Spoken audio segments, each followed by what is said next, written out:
Right. Mastan రావు గారు, good evening అండి. Good evening sir. Yes, అంటే 9 ఏళ్ల పాటు ఆంధ్రప్రదేశ్ ముఖ్యమంత్రిగా పనిచేశారు. 5 ఏళ్ల పాటు విభజిత ఆంధ్రప్రదేశ్లో ముఖ్యమంత్రిగా పనిచేశారు. అయినా మీకు సరిపోలేదా ఈ పదవీ కాలం? పిల్లలకి ఇవ్వచ్చు కదా, లోకేష్కి ఇవ్వచ్చు కదా అంటే వ్యాఖ్యలు చేశారు. సరే, ఇక్కడి వరకు చేస్తుంటే బాగుండేదేమో. ఆయన మరికొంత ముందుకెళ్ళి జూనియర్ ఎన్టీఆర్కు ఎలాగూ ఇవ్వరు కదా అంటూ చేసినటువంటి కామెంటే ఇప్పుడు హైలైట్ అవుతోంది. అంటే జూనియర్ ఎన్టీఆర్ని సైడ్ చేసేశారు కదా బాగా అంటూ సెటైరికల్గా మాట్లాడినట్లుగా స్పష్టంగా అర్థమవుతోంది. ఎలా చూడాలి? అంటే అసదుద్దీన్ వ్యాఖ్యల్ని ఏ విధంగా అర్థం చేసుకోవాలి? ఆయన ఆంధ్రప్రదేశ్కి సంబంధించి రాజకీయాలు మాట్లాడతారని ఎవరు ఊహించుండరు. అది కూడా ఇంత లోతుగా వెళ్ళి ఒక పార్టీకి సంబంధించి పార్టీ అంతర్గత విషయాల్ని కూడా ఆయన ప్రతిస్పందిస్తూ మాట్లాడారు. ఎలా చూడాలి ఏంటి ఈ అంశాలని? సార్, గుడ్ ఈవినింగ్ అండి. లక్ష్మణరావు గారికి, మీకు, ఫోర్ సైడ్ వీక్షకులకు కూడా.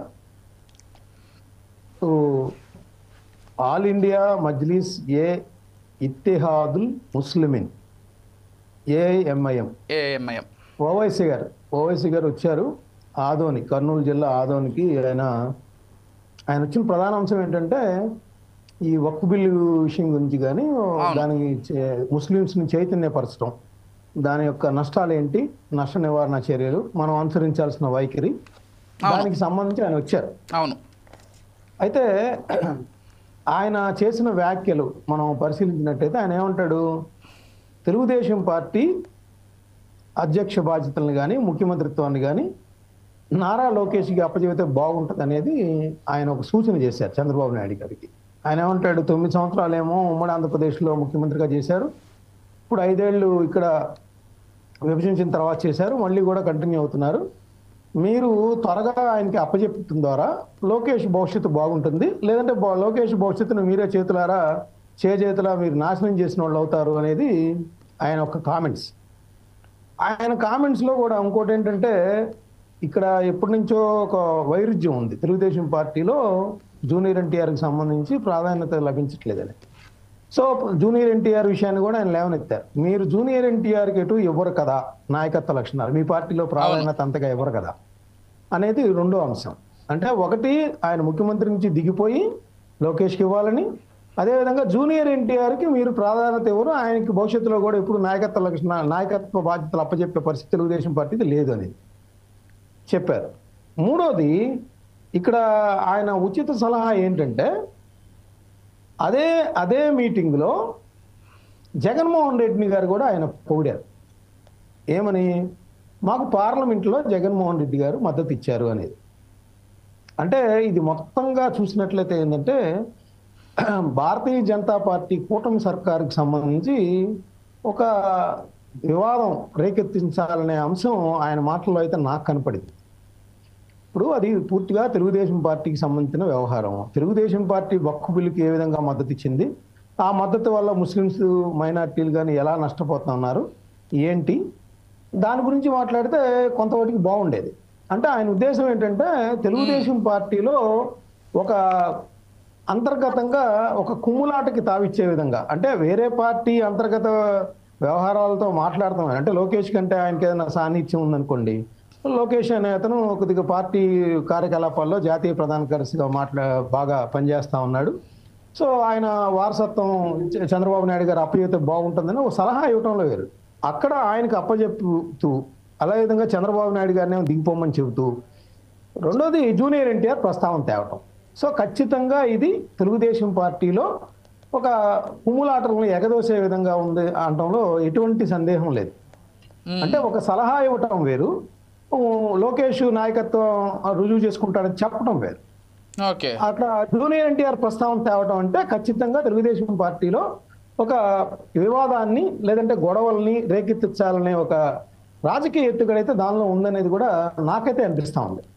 ఎందుకంటే చంద్రబాబు నాయుడు గారు సన్నిహితులని చెప్తానే ఉన్నారు. ఆయన గతంలో కూడా అక్కడ ఉమ్మడి ఆంధ్రప్రదేశ్లో ఉన్నప్పుడు ఆయన కొంత సాన్నిహిత్యంగా పాత బస్తీలో చంద్రబాబు నాయుడు గారు కానీ తెలుగుదేశం పార్టీకి ఒక పేరు ఉంది. ఏంటంటే అదంటే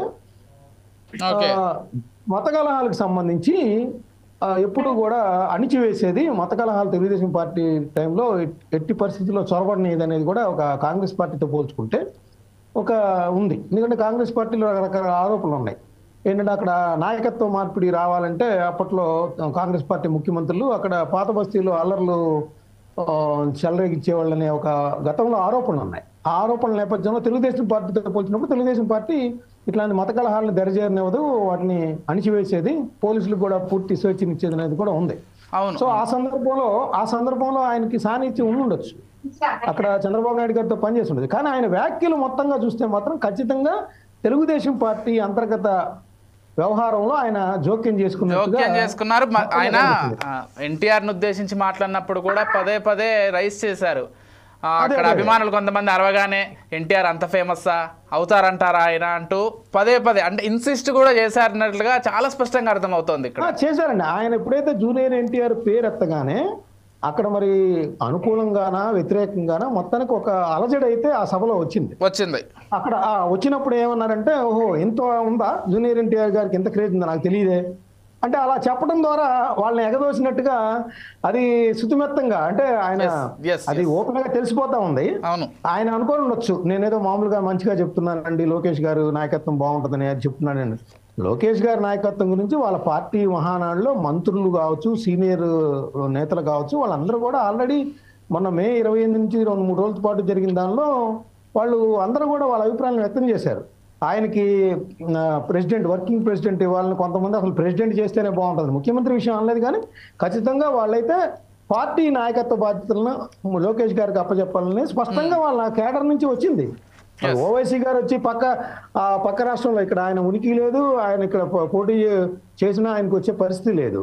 ఓకే, ఆయన ముస్లిం మైనార్టీలకు సంబంధించి వాళ్ళకి అన్యాయం జరుగుతుంది కాబట్టి వాళ్ళ ఉద్దేశంలో వక్ఫ్ బిల్లు వల్ల వాళ్ళని చైతన్యపరచడంలో కానీ వక్ఫ్ బిల్లులో కలిగే నష్టాలు ఏవైతే ముస్లిం మైనార్టీలకు ఉన్నాయో వాటిని చెప్పడంలో తప్పులేదు, వాళ్ళకి వాస్తవాలు తెలియజేయడంలో కూడా తప్పులేదు. కానీ ఇక్కడ తెలుగుదేశం పార్టీ, ఇక్కడ కూటమి సర్కార్ ఉంది. కూటమి సర్కార్ అంటే బీజేపీకి ప్రధానమైన మిత్రపక్షంగా ఆంధ్రప్రదేశ్లో తెలుగుదేశం పార్టీ ఉంది. ఆ పార్టీ లీడ్ చేస్తున్న పరిస్థితి. సో బీజేపీకి ఎగ్నెస్ట్ గా ఎంఐఎం ఉంది కాబట్టి, వక్ఫ్ బిల్లు కూడా ప్రవేశపెట్టింది బీజేపీ కాబట్టి, సో అలాంటి తెలుగుదేశం పార్టీలో కొన్ని వ్యాఖ్యలు చేయడం ద్వారా కొంత వివాదం రేపడం కానీ వాళ్ళలో కుమ్ములాట్లకి అవకాశం ఇవ్వటం కానీ అనేది ఇక్కడ స్పష్టంగా కనిపించింది అనేది నేను చెప్తాను. Right, okay. మనతో పాటు జనార్దన్ గారు కూడా జాయిన్ అయ్యారు.